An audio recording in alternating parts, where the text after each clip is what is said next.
মনে রাখবেন, রমজানকে যে কদর করে না, রমজানেও যে গুনাহ করে, রমজানেও যে জাহান্নাম থেকে বাঁচার চেষ্টা করে না, রমজানেও যে জান্নাতের আমল করার চেষ্টা করে না,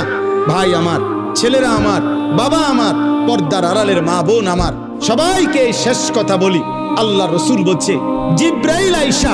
রমজানের শেষ দিন নবীজিকে আইসা বলে গেছে, ইয়া রাসূলুল্লাহ, এত বড় রমজান পেল,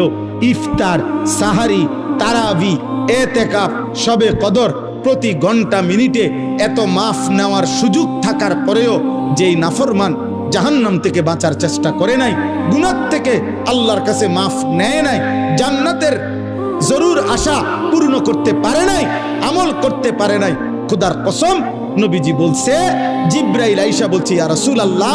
এমন নাফরমানের উপরে আল্লাহর লানত, আল্লাহর লানত, লানত, লানত। নবী বলছে আমিন।